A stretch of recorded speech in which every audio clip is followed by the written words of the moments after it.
Welcome to Revitalize and Replant with Mark Clifton, where we equip pastors to take their churches from declining to thriving by pointing them to a new future and a new hope. Join us weekly for encouragement and practical advice in your pastoring journey. This is Revitalize and Replant with Mark Clifton. I'm Dan Hurst. There's Mark Hallock. Hey, what's up, fellas? And there's Kyle Bierman. Say hello, Kyle, from way over there. Hi. There he is. There's Kyle, and I'm Mark Clifton. And we're at NAM, North American Mission Board, in their podcast studio. You know, one of the interesting things about coming here is there is a culture in this building, a passion for ministry that is just, I mean, you can taste it, feel it, you know. And I walk in here and it's almost, I'm thinking, man, this is almost like being at church. You know, that's interesting because Dan is a very successful businessman, entrepreneur, broadcaster, personality. I mean, really, more than he would like me to tell you, and spends a lot of his time in the secular world with very high-end media people. And so for you to walk in this building and feel that, that makes us feel really good because we want this to be a place, not just an office building where denominational work takes place, but this is a headquarters for gospel movement. That's right. Across North America. Well, it's obvious. Well, that's good to know. And it's felt. I think it's so, and it's intentional, which I just find so. Well, it's on the walls everywhere. I mean, all these sayings, all these statements, and everybody who works here. Now, you know, Mark and Kyle and I, we don't work here. We work out in our regions, but there are 125 people who work here in accounting and in media and in all kinds of important roles. And they all have that sweet, passionate attitude about the gospel. That's It's not right. like they're just working a job. I mean, Southern Baptist, you're well served here at the North American Mission Board. And they'd be love to have you. You just show up in Alpharetta and walk in. They'll be glad to show you the building and let you see everything that takes place. And it is a very encouraging. I'm glad you said that. Yeah, That's it great. really is true. But that kind of goes along with what we want to talk about here today, and that is that some churches aren't like that. Great segue. And, you know, it's kind of like I'm not okay and so are you. Yeah. You know, so you're dealing with people in your church who are just... you know, we have to be careful that, you know, because we don't want to say the wrong thing, but they are the wrong thing. Yeah, maybe we do want to say the wrong thing. And so you found this article. Yeah, Chris Surratt wrote this, and he calls them EGRs. EGR people. You got some EGR people in your church? You know what that stands for? Extra grace required. Everybody say it together. Extra grace required. Yeah. You know who they are. And by the way, if they ever leave your church, don't worry about it. Somebody will come and take their place. Yeah. And it's like vacancy. You know, vacancy, vacancy. So there's always going to be those extra grace required people. Yeah. So when you're dealing with irregular people, you can't treat them all the same way because they all have different reasons or they're coming from different directions. Or what. So let's talk about, Chris talks about four main ones, correct? Yep, right. Let's kind of talk about these four because... you've got them in your church. When we say these, folks are, if you're driving the car, you're going to have to pull over. Yeah. And because you're going to start going, that's my, I know who that is. And I don't know if you'll pull over or not, but maybe. I hope to think we're that funny and humorous. So there's four Ds. He has four Ds. First one is the Dominator. All right, that is someone in your group who had, like me, I'm the dominator in this group. I have a tendency to dominate every conversation, in case you haven't heard that on this podcast. No way. Yeah. The dominator is someone who has a tendency to dominate every conversation. They've been a Christian for a while, and it's difficult for them to let other people express their thoughts first. They're the first ones to talk in every meeting, the first ones to talk in every small group, the first ones to talk at every business meeting, the first ones to talk when you ask a question. They are the dominator. And I'm telling you, they can suck the energy out of a room. Yeah. They don't mean to do it. Yeah. They're not angry or cankerous. They just... Oh, I want to answer that. I want to be the first and they're one. not self-aware, typically. You think? You think? They can't really read the room. I mean, a dominator that can read the room, there's heart issues there. Sometimes, though, they're just not self-aware. So let's talk about some specific things as a leader, as a pastor, you can do to help lessen the impact of the Dominator. Mark, what are they? Yeah, okay. So here's one: is you can sit next to him or her, like say you're at an event during a discussion time or whatever. Sit next to them, and there's something about that proximity, especially if you're leading, that can help quiet a Dominator. This is especially true in small groups. So if you've got a deacons or a Sunday school class, and one of your deacons is always the Dominator, you may not want to sit by them. I get that. You may want to sit away from them. But go sit right next to them. That's right. Yep. Or if you're having a fellowship meal and you see that guy at the end of that table and you know he's going to dominate that conversation and nobody else at that table is going to be able to talk, go sit next to him. I'll tell you another thing that I do with the Dominator is try to pull him aside outside and say, hey, listen, could you help me get others engaged in this? Because you're a leader and you've got great insights. But I really want to draw out the others in here, and if you could help me do that. So what are you doing? You're not just rebuking them. You're bringing them alongside and saying, hey, help me lead this group. That's been, when I was a youth pastor for many, many years, that's the best technique I learned over the years with dominating teenagers. The other thing is if you're in a deacon's meeting, a committee meeting, or even in a small group, even just, as I said, you've got a fellowship meal after church and you're at a table with 4 or 5 people, ask someone other than the Dominator a specific question. Hey, Kyle, talk to me about. That can be so helpful instead of just, so begin to ask specific questions. That's and good. that sends the Dominator a clue, this question's not for me. Yeah. Right? A second kind of person, that's the Dominator. Sit next to him. As you say, ask them to help you get other people involved. And then use someone else's name directly to try to create conversations beside the Dominator. The second one is called the Dodger. That's the opposite of the Dominator. Yeah. That's the person who never says a thing, never enters the congregation, will never make eye contact, and really seems disengaged in whatever conversation, whatever committee meeting you're in. So here, to give us some insight, Hurst, give us some insights on what he says, that how you can engage this person that is the Dodger. Well, I think one of the interesting things about this is that you really shouldn't bully them by forcing them to talk. That's like the worst thing you can do. Oh, yeah. And so, because a lot of times they just need to be comfortable. Yeah. Right. Yeah. And they're probably better at feeling the room than the Dominator is. For sure. That's true. For sure. And so some of those people are really far more insightful. And so I think one of the key things to do is that, like you do, like you're talking about before the meeting or something, just say, look, I'm going to need a little help here. And I would, you know these people. You know what's going on. You feel this. You have and you build them up. Rightly so. I'm not talking about flattering them, but I'm talking about being honest with them. This is why I want you in this room. I need you in this room.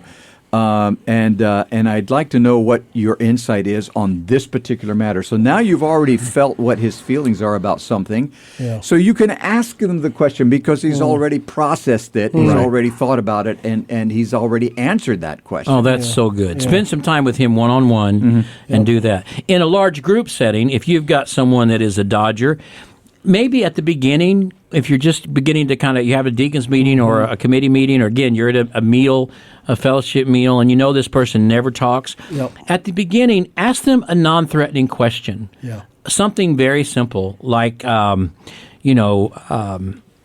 had a dog, don't you, Mark? What's that dog's name? Oh, yeah. How's he doing? Just something like that. That's not theological, on the topic we're talking about. Yep. Just sort of to prime the pump, at least to get them to talk. Yeah, and again, as a pastor, guys, you've got to be strategic in leading your flock. Yeah. You can't be reactionary. You got to know, I'm going to go to this deacon's meeting or this committee meeting, or I see that group sitting over there at that lunch table or that table for fellowship meal.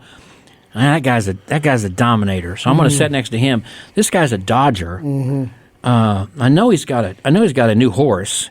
So as soon as you sit down, you go, tell me about that new horse you got there. Yeah, that's good. You got to be proactive in that. Because here's the thing with Dodgers.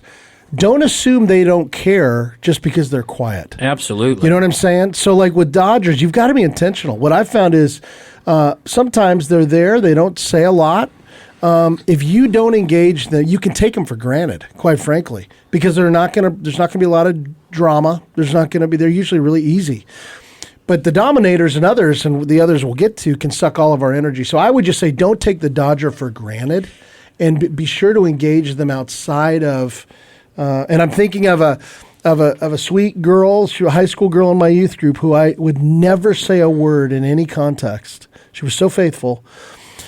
But boy, it meant so much to her when I would ask her outside, "Hey, how are you doing?" Because she just didn't feel comfortable. Just one-on-one in the hallway. Yeah, that's afterward. right. That's right. Yeah. So just don't take it for granted. Yeah, that's what Hurst was saying, to just talk to them privately. Yep. Also, if it's a small group, a discussion group, a Bible study group, a small group, a Sunday school class, you might share this with your teachers. This might be helpful for your teachers in Sunday school, Oh, for so they sure. can learn. See, we're going to put this in the show notes. But let's say, for example, you got a Dodger. Ask them a week ahead of time. Mm-hmm. Hey, next week, would it be okay if I ask you about this? That's good. Give them some time to Give think. them time to think about it, and then they're not going to feel. One of the things they're afraid of, and one of the reasons they're not making eye contact with you, they don't like to speak off the cuff. No. And they're afraid you're going to ask them something, and they're not going to be ready. But if you say, you know what, next week, would you be willing to share what you shared with me when we had coffee last Yeah, week if that's I good. ask you? And they may say no, and you say, that's okay. And then they're going to trust you even more. Yeah. Or they may say yes, but don't spring it on them. Yep. And that's That's hard so for me to good. do Yep. because I don't plan anything. Right. So you don't spring it on them, but give them an opportunity ahead of time. So Yeah. the Dodger, the Dominator, the next one is really tough. Oh, boy. That's the debater. The debater. You'll hit topics in your group that'll be controversial. In fact, if you're committed to studying the whole Bible, that'll definitely be the case. But there'll be people who just want to take a different side of the issue because they like to debate. And some people have a need for drama in their life, and they want to be the center of attention. And if they can take an opposing view, then everybody's looking at them. And, man, that they can be so difficult. Yeah. Debate is healthy, but as a leader, you've got to differentiate between really gospel issues that are important to debate Yes. and secondary issues Amen. that don't matter. That's so important. You know, on primary issues, for example, the full humanity and divinity of Christ, the reality of Christ, the way of salvation, the atonement, we don't debate on those. But people, they often don't want to debate on those things. They want to debate on the secondary and tertiary issues. Yep, you know, that's right. and get all upset over particular understanding of how prophecy might work out. Somebody's read a prophecy book they get all excited about. They want to debate on that. And it could, man, someone who wants to debate those secondary and tertiary issues can totally derail a Sunday school it can class. just wear everybody out, You can. to the point where you don't even want to come to Sunday school. Yeah. So what's he say? How do we deal with that? Ultimately, the goal of the group is discipleship, not debating, right? I mean, certainly. So here's a few things you can do. What is it, Hallock? Well, it says, know what God is telling us in the passage of Scripture being discussed so that it will involve preparation. Yeah. And you got to study that passage in context with the group. In other words, here's what he's saying. If you're not ready to come at that passage from all the different angles, be ready for somebody to bring something up you're not prepared for. Yep. So just be prepared You gotta for anticipate that. it. And then cut it off at some point and say, that's really not germane to what we're talking about here. Yep. You and I can talk about that later. I'd be glad to. But let's don't move that into here. Yeah. You've got to be able to do that. And never be afraid to say when it comes to a debate and he brings something up or she, say, you know what? I need to check on that. Yeah. Can't really answer that right now. That's a really good. Let me check on that, and I'll get back to you. Bob, let me get back to you. That way you're just not talking about it right now. That's right. You may not really need to check on it. You may already know, but you don't want to engage him. You know, he'll say something about some prophecy he read, and he heard somebody say it meant this, and can we talk about that? And rather than just say, no, we can't, say, wow, I'd like to know more. I can't have time right now, but unless you and I know let's connect offline. You're going to have to talk to him later, but that keeps him from derailing that. Yes, and from becoming that debater. Yep. It's so awful. People will, they hate it when somebody is a debater, and they'll quit coming to the class. Oh, yeah. They'll quit volunteering to serve on the committee. It'll just derail a deacon's meeting. Oh, yeah. So you've got to learn how to deal with that debater. And the last one is the drainer. Someone who just... the Debbie Downer. Oh, boy. No matter what the discussion, they're always going to find the worst possible option. I know. They're never positive. They're never optimistic. And oftentimes they'll open up about their personal lives and tell some deep, terrible hurt story, or they had a friend who went through this. The drainer is someone who goes to the hospital to visit someone who's sick. and they're having a surgery, and the trainer sits down and tells them about the absolute worst surgery they ever had and how they've never fully recovered from it, and you can't trust doctors anymore. I mean, there's it's Anything but giving people hope. anything but giving people hope. They can just drain the life out of a group, out of a church. No matter what the discussion is, this is what they do. You ready? They turn it into a conversation about them and their struggles. Have you ever been around about like that? I don't care what you're talking about. It all turns to be them and the problems that they have had. Look, whenever you talk to someone, and pastors, you have to be really careful about this because we want to be empathetic. So someone loses a loved one. They lose their parent, for example. Their mom or dad, pass away. The last thing you really want to do, in my opinion, and I'm not a trained psychologist, is to show up and say, Mark, man, I know how you feel. I lost my dad too. And when my dad, now you're asking him to feel sorry for you. Now you're asking him to grieve for you, even though your dad died 3 years ago. Now you've turned the conversation to you. What you're trying to do is say, I know how you feel and I care about you. I know my dad died too. Man, he struggled like that. And now all of a sudden, it's not them you're talking. You're saying, would you please care for me too? The focus is shifted. The focus is shifted. So the drainer is one who shifts the focus always to themselves, and it can drain the group. So the way you really deal with that is to meet the person, this is all of these really, outside the meeting time. Yeah, you've got to talk to them. And you've got to talk to them. That's coming back to the lean into the awkward thing. Yeah, and it is awkward, but you've got to do it. Yeah. And obviously, the level of the person's need may require more care than you as the pastor or the group can give. There may be some people who have some real emotional and mental dysfunction that spiritually you need to be their counselor and guide, but they may need some more help unpacking some things. It may be a symptom of a really deep problem that they've got, and you can't just scuff it off as just they're just being a downer. They may have some real issues that they're going to take a lot of your time, and maybe you need to bring in some other Christian kinds of counselors that can help them do that. At the end, he says, with all of these examples, Paul's advice in Ephesians is our guide, Ephesians 4:32. Be kind and compassionate to one another, forgiving one another, just as God forgave you in Christ. However, he says, it doesn't mean you don't have healthy boundaries. A shepherd has a sheep pen to protect the sheep. I have so many conversations with young pastors who tell me about, maybe they don't identify them like this, but they'll tell me about a drainer, a dodger, a downer, or a debater. And I'll ultimately say, the end of the day, you've got to protect the flock. A shepherd protects the flock. And so that's your first and foremost calling. So I hope this article's been helpful. It's really good. And maybe pass it on to your Sunday school teachers, because some of them really need help. They've got these people in their Sunday school class. And they don't know what to do. And they might be really grateful if you share this with them. So thank you much. Don't do it the way that he was actually kind of my father in the ministry, and that's Lou Miller. One time we were in a meeting, a deacon's meeting, and we had a Debbie Downer, deacon Downer. Everything was just the worst. It was always about him, and he was talking about, I got sick like that one time, and I was talking about that. And Lou just said, you know what? Oh, my, soon you're going to be dead. That was pretty much the end of that. I think I heard that Martin Luther was often given to sort of hypochondria, and he predicted his death 12 times. But he was right the last time. Just telling you. You got it sometime. Okay. Hey, thanks for listening. Thank you to the North American Mission Board for making this possible. We're so grateful for your support, and thank you for being part of our lives. We love you. Thank you. Thanks for joining us today on Revitalize and Replant. This podcast is brought to you by the North American Mission Board, where we help dying or struggling churches regain health for the glory of God and the good of their communities.